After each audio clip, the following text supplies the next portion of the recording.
Good evening all, and welcome.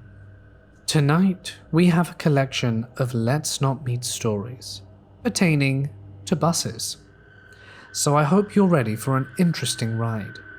Get comfortable and let the darkness take control. I'm an average-looking girl, a bit overweight, which for my country makes me really undesirable. For this reason, I'm not used to guys hitting on me, or even considering it a possible occurrence. You can say that I'm usually the man in our group. You know, the girl that looks after every other friend when they're drinking, and if a guy's being rude or harassing someone, I'm the one who will shut him down. I don't know why I took on this role, probably because my friends are way too naive and nice. Anyway, I'm like that when I talk to strangers when I'm alone. I always try to be helpful to people if they look confused or ask me directions or something.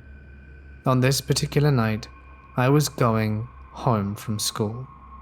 My high school is in the city center and I take the bus home, since the buses get overcrowded during peak hours and I really hate being between the crowds of people. I normally wait an extra 30 minutes to an hour to catch the bus. This night, I walked to another bus stop around 5 stops away, before the one to my school, so that I can kill time and take an empty bus. It was dark, and I was the only one at that stop. I don't usually have a problem with going out alone late at night, as I don't have the men, bad, assault drilled into me. So I'm minding my own business when this guy of about 45 to 50 give or take comes up to me. He has this very friendly face and smile, so I don't think anything of it. He asks me something and then I realize he's Turkish. I tell him I don't understand, so he uses basic Bulgarian words he knows, and I somehow understand that he's asking for directions. Of course I try my best to explain, and after I feel like he understood, I expect him to stop talking to me. But no. He sat disturbingly close and began talking to me again in Turkish. I try to be polite and ignore him as best I can while nodding my head and smiling, looking at the timetable. For some reason, this guy starts asking me for my phone number. At that moment, I realize that this guy's definitely not a lost foreigner. I shut him down, saying I don't have a phone. Don't ask why I thought that was going to work. And I finally give him a combination of random digits. He says something to me in Turkish again, and then the worst thing happened. I'm looking at the timetable, and it says the bus will be coming in 1 minute. I'm praying for him to not try and call the number, but he does. And he shows me and asks why my phone isn't ringing. My stomach flipped, and I tried to think of something fast. Then I remembered that I have my old Motorola in my bag. I usually brought it to school to give it to teachers who collected phones during class, as I liked playing games on it. Fortunately, the battery was very dead, so I just pretended that that's the reason the call wasn't going through. I see this guy tries to argue, but at that moment the bus arrives and I slip on. I sit on the seat behind the driver as always, and after 10 minutes I get this strange feeling. I felt as if I were being watched. So I look around, but since I'm at the front, I can't exactly see everything. Luckily our buses have this huge mirror on the inside that shows the whole bus. I look into that, and I see him. He's sitting on the very last seat, legs clearly visible, and I start to panic. I'm unsure if he's following me or not, but I'm a very cautious person, so I try not to ignore this. I start checking for him at every stop and he's still there. I get paranoid and say, screw it, get off the bus, and the stop was at our local mall, and luckily it operated until 10 PM. I go into the mall, and to see if he'd follow, and if he did I'd sneak out. As you can imagine, he left the bus the moment I did, once he saw me leaving of course. You have to understand that in my town almost no one goes out after 9 PM, so the mall is close to empty. I look around thinking of ways to try and vanish, but there's just none. The mall is a huge open space with 3 floors, and it's practically empty. I'd be spotted anywhere. Now, you probably might be thinking I could have just called security, but no. In Bulgaria, we don't do that. That literally never even crossed my mind. If this event would have taken place today instead of 2014, perhaps I would have known better and actually asked someone.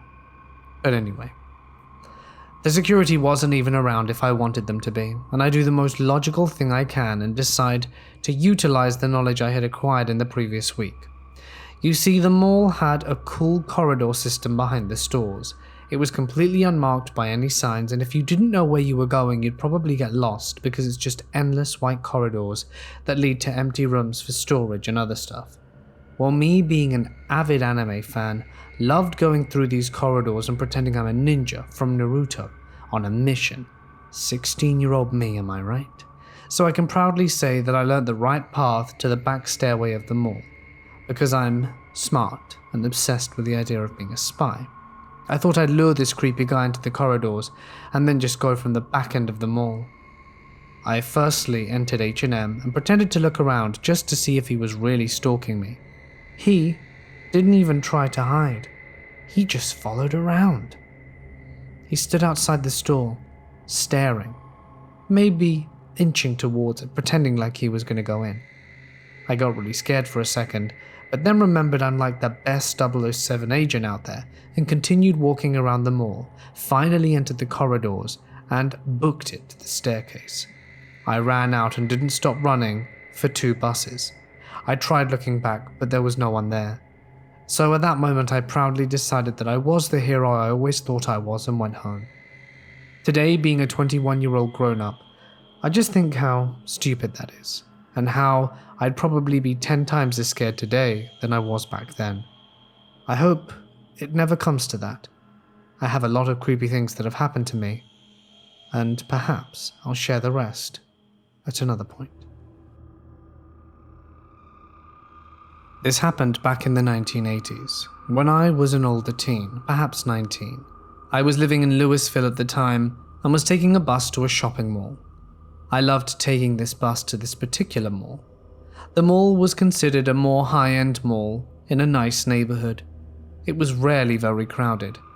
I'd get an iced coffee drink. This was before there were really any coffee shops to sit in. You just had to kind of stumble upon a sweet shop that happened to serve coffee drinks and had tables. And I liked to sit and read and drink. I liked this bus because it was almost nearly empty. And it was the long bus ride, about half an hour, so I had half an hour to stare out the window and just contemplate the world. So one day I got the bus as usual. There were maybe 3 other people on it, all seemingly innocuous and a little elderly. I didn't pay much attention to them.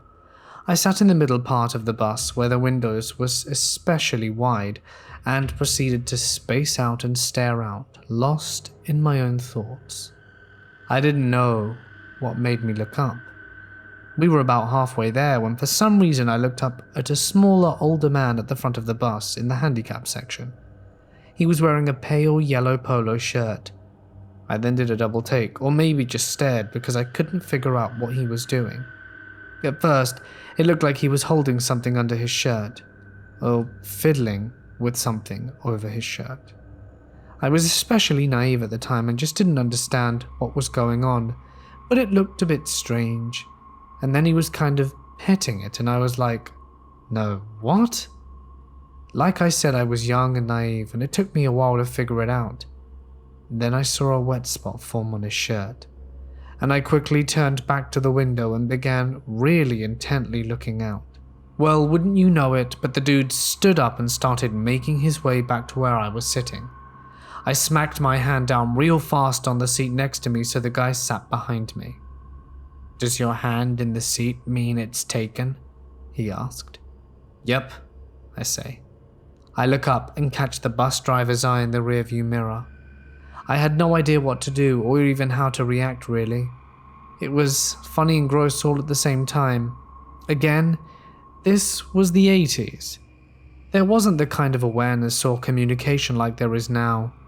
I felt that if I changed seats, he'd just follow me. Plus, at the time, I believed myself to be invincible and tough. This was a slight and short elderly man, or maybe middle-aged, but he just seemed old to me, and I didn't feel threatened by him. I wasn't scared, just grossed out. By the time we were near my stop, I sat there hoping he wouldn't get anything in my hair. When the bus pulled up to the mall, I leapt off and he didn't follow. What bothers me so much is that although I was an older teen, people always mistook me for being a much younger girl. So, as far as this guy knew, he was doing all of this at a young teenage girl. Disturbing creep.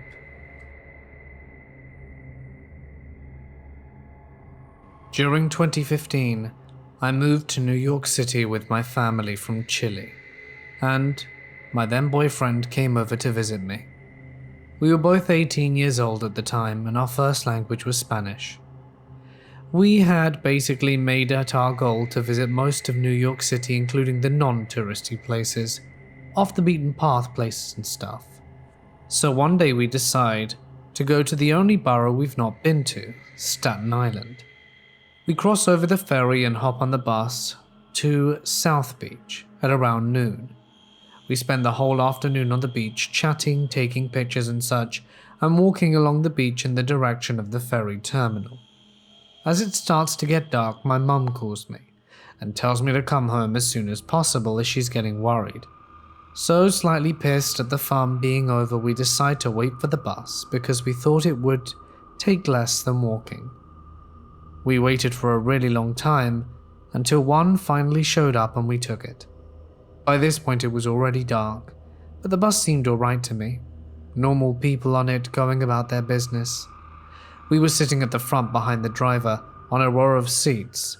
Then I'm just at my phone looking at Google Maps to not miss our stop, speaking to my boyfriend in Spanish. When suddenly he says in hushed tones that something is off. He got a weird feeling about the bus. He got my full attention now because he's not someone to have an intuition or anything of the sort. He tells me to look at the man in front of us and that he's holding a flip phone. At this point I'm really confused because I don't see the problem. Then I look up, trying to not make it obvious we're talking about him, and I see this dude in front of me. He's looking straight at me, sitting with his legs wide open on the opposite row, fiddling with the flip phone between his legs, staring at me with a really creepy smile on his face, as if we knew we were speaking about him, and I was gonna look up, and he knew we were scared. My boyfriend very quietly and in Spanish then said to me that the dude had been texting back and forth on this phone, constantly exchanging looks with another dude that sat on the back of the bus, who was also on his phone texting. He says it's weird that someone in this day and age had a flip phone, and that the phone looked like one you'd throw away later. I tell him, so do you think he wants to steal my phone? Which was a really terrible $50 LG, but it was the only thing of value I had on me at the time. We weren't carrying any bags, expensive clothes, nothing. Just jeans, a hoodie, and my phone. My boyfriend didn't even have his on him because he didn't have data in America. He responds, no, that's not what he wants. He's been staring at you this whole time, texting and exchanging glances with the man at the back, and looking at me smirking. He knows. I know he's looking at you. Also, the guy sitting to your right, he was sitting right at the back next to the second dude, and he changed seats a few minutes ago, and now he's next to you? At this point I've been staring at the ground while he hushes all of this, and I look up ever so slightly, and to my surprise there's a third dude sitting right next to me. I was on the end of the row of seats, and he was sitting on the first pair of seats that are perpendicular to the row. I start looking at the three dudes, and each time I make eye contact with them, it's as if they'd been expecting me to look at them. He tells me all three men have been looking at each other. The one sitting perpendicular to me just switched seats with the one from the back to be closer, and the guy in front of us seems to be the most intimidating because he keeps smirking, and appeared to be the one planning whatever it was they had in mind. I agree that he's got a sort of alpha attitude. We sit uncomfortably for about half a minute thinking something is about to go down. The atmosphere was so tense I could feel their eyes piercing through me. By this point it was clear all three of them were in on it, but it was already dark out. Buses were not very frequent, and we were scared to get off and have them follow behind us. So we reach our stop, where one of the other few people on the bus, an elderly lady with a little shopping cart, rings the bell and starts getting up from her seat. We then decide to stay really still and just run off the bus when she steps off.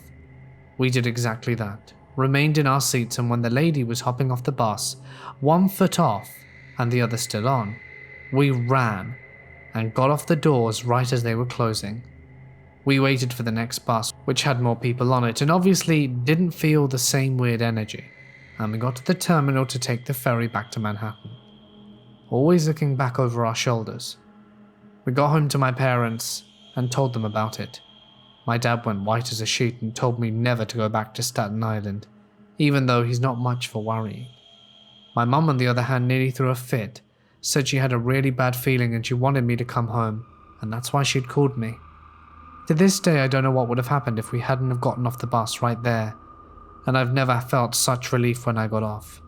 It's really scary to think about, but I genuinely think, and my boyfriend agreed, that's because of the way they were staring at me, and the look, sort of like they were mocking him. It was probably something much more serious than robbery in our opinion. I was living with my grandparents at the time. They lived in a far-out residential area of a town at the end of a road that then leads into farming areas. They were in a townhouse complex, unfortunately, right at the front, which meant it was a 1-minute walk out the complex to the bus stop across the street. My stop was the very last stop on the route. One day I was waiting at the bus stop that's right near the trendy downtown area of my city, but a little out of the way. It's a relatively small city and doesn't have the greatest bus system. There were only 2 buses that stopped at this particular stop. The one to my place and the one into the next town over. This was its last stop before hitting the freeway. The stop is also right next to the restaurant where my then fiancé, now husband, worked as a manager. I was sitting there messaging my fiancé as he was just starting to close up at around 4 p.m. But it was a lunch joint, and a kind of sketchy, dirty-looking guy comes up and sits down on the bench. There was plenty of room, so it was no big deal, and after a moment he starts making conversation. This was around 2 years ago, so I don't remember exactly what he was saying, but I asked if he was taking the bus into the nearby city, and he said yes, that he lived there. The whole time he was there, he was almost comically manspreading, with one leg up on the bench, proudly displaying his crotch. I ignored this and politely responded to him when necessary, while messaging my fiancé. Then the bus arrives, the creepy guy gets on. This is not the bus to the nearby town, and I'm a little weirded out at this point and mention it to my fiancé in my messages. I was sitting at the back, and he is sitting at the very front, but turned all the way around so that he was facing me, staring. Ah, hell no. The bus goes through some residential areas and then makes a brief stop at a little mall strip, and then just houses, from there until the end. I'm messaging my fiancé and getting more and more creeped out, as he does nothing but look at me when I'm not watching. We hit the strip mall, and he does not get off. Now I'm freaking out. There's nowhere else for him to go. I message my fiancé and tell him this, and he immediately calls me, says to act normal, and he's coming to meet me at the bus stop, and to not get off anywhere else, and to not interact with him. My husband is now a security guard and going into policing, so he takes these situations quite seriously. I'm somewhat loudly responding, "Okay, yeah, I'll see you there, babe, bye." The creepy guy immediately turns around and faces the front. I spent the next 5 minutes anxiously thinking of what I'll do if he isn't there when I arrive at my stop. I can't just go into my house if he gets off the bus, he'll know where I live. We come around the corner to the very last stop and the guy hasn't gotten off. He's very intentionally facing as far away from me as possible. I get off the bus just as my fiancé pulls up, and this dude does not. This is the last stop and the bus is now going on the reverse route. This guy was following me. My fiancé ended up walking me to my door, checking the house and making sure everything was locked up until my grandparents got home. I was pretty shaken, and he went back to finish work closing up, but then came back later. All in all, I'm lucky to have a husband who took me seriously, and I'm not sure what would have happened if I had not gotten that call from him that he was coming. My school district provides free busing to students from kindergarten through to 8th grade. I've been riding the public bus for 2 years now as I'm a sophomore, a 16-year-old female, and haven't gotten my driver's license yet. The public bus is open to anyone who can pay, but usually there is a designated one for students, just because of the timing with school's release and bus routes. Once you get on the bus, it makes its regular stops and then stops at a central station, so naturally you transfer. At the start of the school year, I had no problem taking the bus before. The previous year was pretty average, not many problems aside from the occasional drug bust at the station, but nothing too intense. Nothing that happened to me anyway. Now I took a single transfer bus to my house, meaning I took 2 buses in the afternoon to get home. One bus was majority students, and the other was typically random people from the city. You usually got a couple of people going to or from work, maybe students, a parent or two, and the occasional addict. On one particular autumn day, I got the bus, and it was unusually empty. Usually I'm one of the first people on, but first in a long queue of people. Today the line was about 5 people versus the usual 15 plus. I got on the bus, taking the window seat, placing my bag on the outer seat. I know it's inconsiderate to do so, but I figured that the bag was empty enough that if someone really wanted to sit, I could move it. Because of stories my parents' friends have told me, I was skeptical of most people trying to sit beside me if they didn't look my age. It really can't be avoided on public transport. Almost immediately after I took my seat, a 6th person enters, a man, older, and definitely appeared drunk. He walked over to me and asked to sit next to me, gesturing me to move my bag. If I were using my common sense, I would have said no. However, I have a problem telling people no when others are around, and garnered a few glances from the other people on the bus, but no one really commented on how it was odd to sit next to someone when there was an extensive amount of seating on the bus. He could have sat on his own, but decided to sit next to me. Despite having my hood over my head and my earbuds in, the man tried to strike up a conversation. It started off with, "I'm a man of God. I'd never hurt a woman. There's no need to be nervous, man." I could tell he was genuinely trying to be reassuring, although I knew I didn't look scared. Probably just uncomfortable, maybe even a little antsy. I'd just give a nod, and maybe a polite remark or two. A few more people had gotten on the bus, and one man in particular seemed to think that it was odd some old guy was sitting next to me and talking to me when it was clearly making me uncomfortable. "Hey man, there are plenty of seats over there, why don't you move?" The man replied, saying something vague like, "I have a bad back, the pain will flare up." The man who had the question gave me a glance, as if to ask, "You good?" but otherwise dropped it. The bus had left by now, and we were at the 3rd stop. The man who had asked if I was alright was long gone, and the guy began to talk again. My seat buddy had been babbling all manner of incoherent things, and I just stared out the window, and then he turned to me and said, "I've never attacked anyone," and I just kind of stared at him. Why are you supposed to say that? I kind of laughed it off before he repeats the words, and then he rolled up his sleeve, which revealed a fair amount of scars and scratches, and what I could only assume were injection sites. "I've never laid a hand on a woman," he said. "This girl scratched my arm up and I just let her do it. It's wrong to hurt women." I laughed at him again, saying it was good that he respected, and he nodded, took my return of speech as an invitation to carry on talking. It was all weird about respecting women, how the Bible said that people who were good to women would get their rewards in heaven, and then asked me where I was getting off. I shrugged and said my stop was coming up. That was probably a mistake. He began asking me about my street names, which street I was getting off at, Maple or Oak, and did I know where Pine was? Could I walk him to Pine Street? Things that I wouldn't do. I pulled out my phone and messaged a friend, saying that I was sitting next to someone rather strange on the bus and asking if I should get off early. As if he realized what I was doing, the man stopped. Told you I'm a nice guy. I never hurt a woman, never. I said that I was glad he was nice, and dropped it. I began humming, hoping that he understood that I was listening to music, and that we were done talking. He tried to initiate more conversation, and out of paranoia, I pulled the string to get off. Oh, is this your stop? I was hoping you'd come down with me to Pine. I had laughed and just said I had to go, and he touched my hand and asked if I sold weed. I said no, thinking it was a very strange question. This earned me a nod, and the comment, "See you soon." The comment was odd, but I had really brushed it off, more preoccupied with all the reassurances, the comments about never hurting a woman, about having never fought back and being a godly man. It just still felt wrong. I had texted two of my closest friends at the time, Jessica and Hector, and both agreed that it was strange, and I was glad that I'd gotten off the bus earlier than my stop.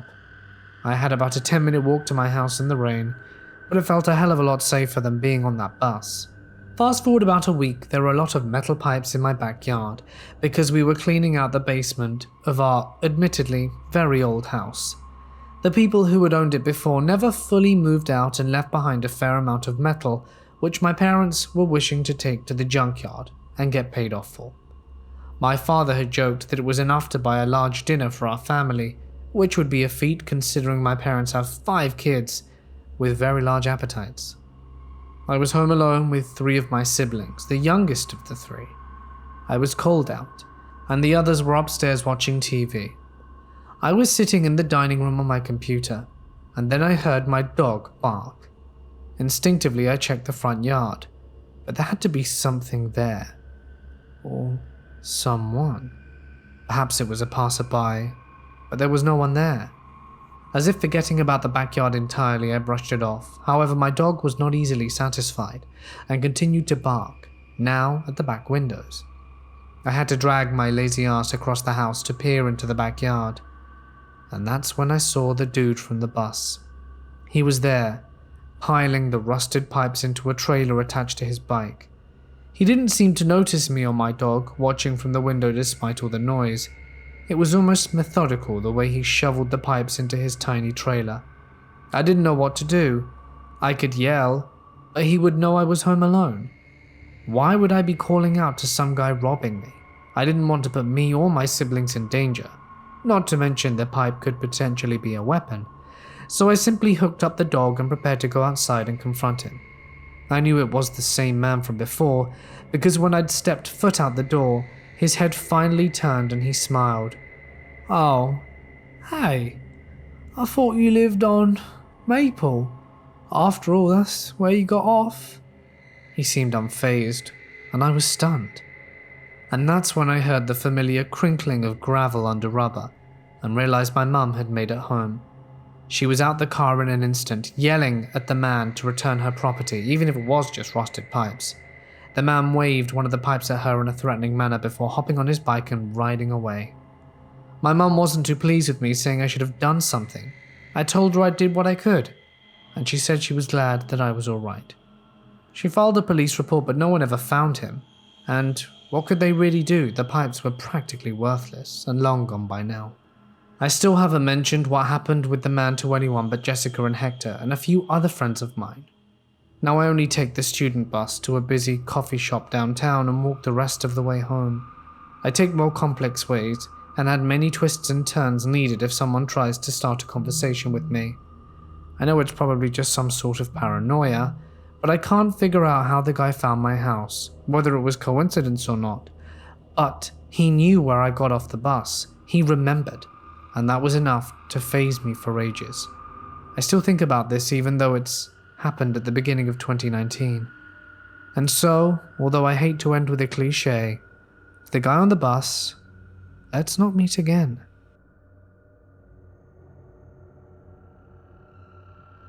I'm a female in my late 20s, but look young for my age. I'm 5 foot, admittedly on the plumper side, mixed race, and was in work-appropriate shorts and shirt. For a number of reasons, I take the bus to and from work, and today was no exception, thanks to the pandemic. The ones I use run every hour, so I've changed from taking 2 buses to just 1 and walking the rest of the way. It started off fine, but thanks to progressively worse situations culminating in what happened today, I'm rethinking my commute. The first time I saw him was this morning on my way to work. I had just gotten off the bus and was walking towards the crosswalk, passing small stores and parking areas as usual. For context, I have clinical anxiety, and to keep myself calm when I'm traveling to and from work, I have earbuds playing music, so I didn't just hear the specifics of what he was saying. At first, I ignored the shouting, figuring someone was upset the shops were still closed, but it kept on going as I got closer, so I turned off my music in case something was off. Spoilers, it was. The shouting came from a man young enough to not have noticeable grey in his long, dark brown hair and beard, most likely homeless and not wearing a mask. If he were dirty or greasy with holes or stains in his clothes, I couldn't tell, because I was so focused on getting to work with time to spare. When I turned my music off, I realized he was shouting at me, calling me a birch as I passed him, telling me to keep going, like I just insulted his mother. I've been told not to engage with someone who seems mentally unstable, so not wanting to aggravate him more, I stayed quiet. He kept shouting as I got further and further away, even as I went to the other side of the street, with me keeping my music off in case he opted to follow me, not looking back until I couldn't hear him anymore. I would have chalked it up to a weird encounter had it been a one-time thing, but things got worse when work was over, and I was heading towards the bus stop that would take me home again. Again, earbuds were in, music playing. This time my legs were bordering on torment for being on my feet for hours. Gotta love retail. As I got closer to the stop, I noticed someone was still there. I brushed it off, hoping it wasn't another pothead talking to himself or a guy who didn't know about being in the middle of a pandemic. Nope, it was worse. It was the shouting guy from this morning, still shouting. Even without my anxiety, I was scared. I didn't have a lot of options, and I'll admit that I picked one that wasn't the best. I turned my music off once again and kept walking to the bus stop, figuring he would let me pass as last time. Nope. In the hours that passed, he had claimed the bus stop and didn't want anyone else there. I was a foot away from it when he got close and started calling me a birch again and some other colourful names, and this was his bus stop, pointed behind me to turn around and go back. I didn't think he would get close enough to feel his spittle hit my face, threatening to break my sunglasses as he stood in front of me, moving left and right when I did to avoid him. While this was going on, a woman and her wheelchair-bound son, someone I've seen around, was coming out of the McDonald's beside the stop. The son was noticeably special needs and was moaning at the man's loud shouting. He then directed his insults at the son, which made the moaning louder. On one hand, I wanted to kick him below the belt and stand my ground as he cried on the sidewalk. On the other, I'm too passive, shocked, and desperate to avoid conflict of any sort. So I took several steps away from the man, keeping quiet and trying to think of what to do. Enter the hero of this tale, the guy with the dog and who I assume was his daughter. I remember him asking me if the man was keeping me from the bus. I didn't say anything, not sure why, but it could have been the protective measure. I might have noted, but I'm not sure. The guy confronted the shouting man, who had no intent on leaving. The guy passes the dog's leash to the girl before shoving the man in the chest. The fight, or whatever it was, lasted for a few seconds before the shouting man turned around and walked away. The situation ended with the trio walking away, the woman and son leaving and me sitting down until the bus arrived 2 minutes later, and the shouting man far from us all. I'm safe now at home, shock worn off as well as the heart-racing panic of the situation. Needless to say, I never want to meet Shouting Man again, but I want to give thanks to the guy who drove him away.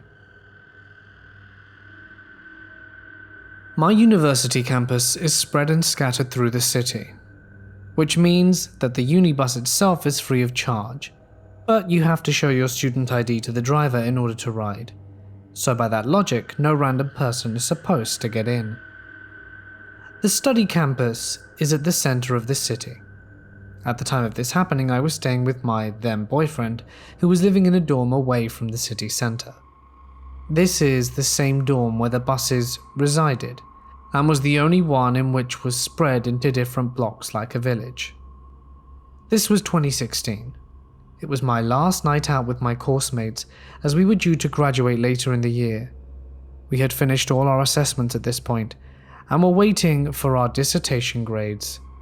By the time everyone was queuing up to go to the nightclubs, I decided to call it a night, since the pre-drinks and Cards Against Humanity games had taken it out on me. I was slightly drunk and hungry, so I said goodbye to my friends and went to the kebab shop to pick up something for myself and the then boyfriend for dinner. Then I went to the bus stop. As soon as I jumped on the bus, I noticed a small, skinny guy with messy blonde hair sitting there. I thought nothing of it and went to sit upstairs in the front seats.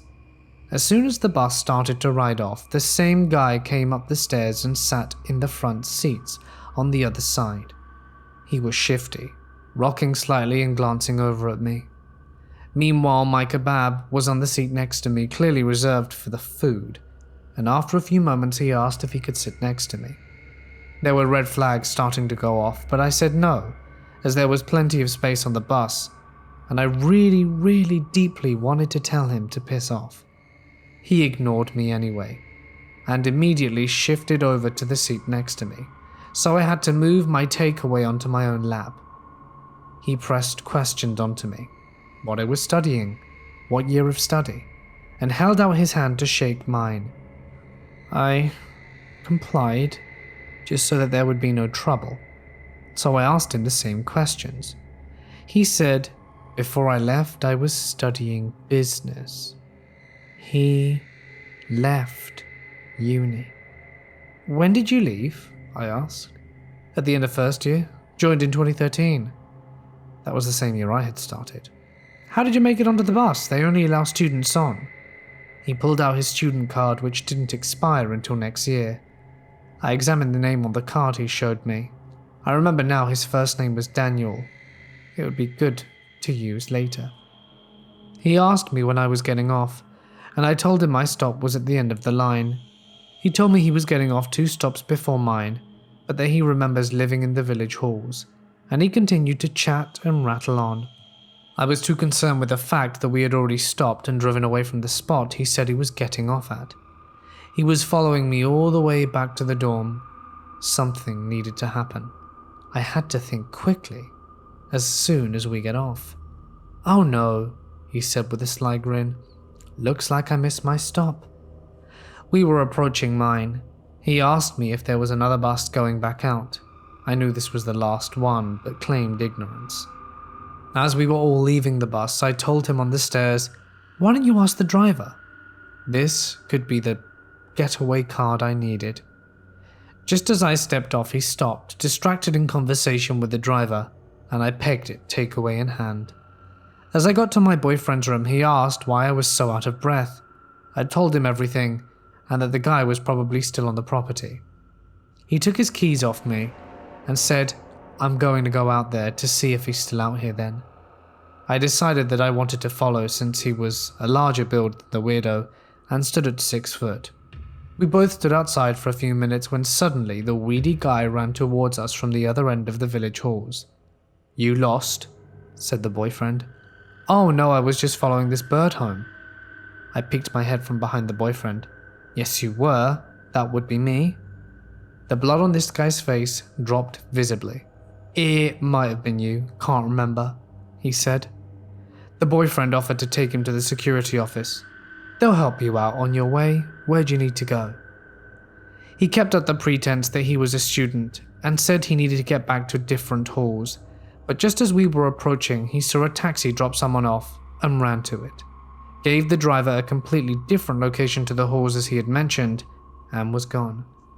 Since I had details about the guy, I went to our security. His name was Daniel something. He studied business here, and I know for a fact he started on the same year as us. His ID is like mine and didn't expire until next year. That's how we got on the bus, and I think he lived in the village halls. With the power of social media, we looked up the group page for the year, for the halls, and every member that had joined. We found his profile, and he actually lived in Cornwall, but was probably just seeing friends down here. Why the hell was he out here on his own then? We made sure to give security everything. I'm unsure if anything happened after that, But one thing is sure to me. If I hadn't decided that getting him talking to the bus driver was a good distraction in order for me to get away, I don't know what would have happened. The fact that he ran towards us from the other side of the whole campus confirmed to me that despite not knowing where I went, he still had full intention of running after me. Daniel, let's never meet again. I had recently moved to York a few months back, and after the first month there I decided to start taking the bus, because it would be cheaper than paying for gas. This all happened when I was waiting at the bus stop after work. This guy, who I assumed was homeless because of his disheveled appearance, was waiting for the bus as well. He asked me if I had any spare change, and I told him I did not. This angered him. Multiple times I caught him glaring at me, and it was enough to put me on edge, but the bus came and I was somewhat relieved. I got on the bus, paid with my prepaid ticket, and took a seat in the very back. The bus was pretty crowded and noisy, so I put in my earphones and started listening to a podcast. And soon the creepy homeless guy was out my head. The bus pulled into the transfer station and I got on the 5W, sitting in the back as I always do. That's when I noticed that the homeless guy was also aboard the 5W.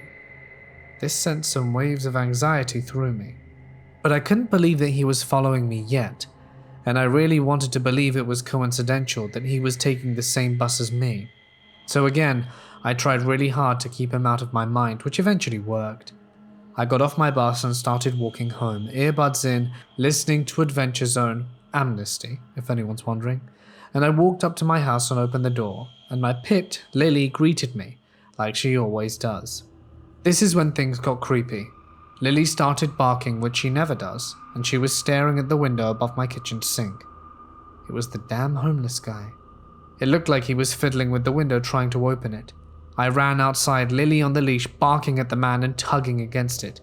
I told him he better piss off, or I may accidentally lose my grip on the leash.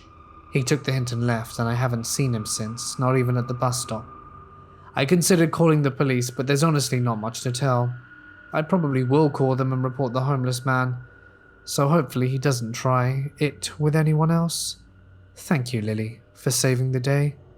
Dogs are the best. Hey guys, it's Mort here, and thank you so much for listening. I'm not gonna lie, this video has been probably one of the most challenging videos to make. You see, a video usually takes about an hour to record, the usual hiccups. But today, Premiere Pro decided to freeze. So I had to close it and open it and close it and open it, and every time I tried to record more, the project file would just be unresponsive.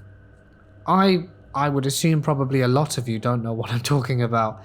It's basically the recording and editing software I use to make these videos. And even though it is the most updated 2020 version of Premiere Pro with cloud integration features and everything, it is still misbehaving. And I don't really know why, and I'm finding it very annoying. Now, as some of you might be aware, my computer recently nearly died. It's actually in the repair shop right now. So, in the meantime, I'm using this, well, not old machine, but this other machine that my wife has.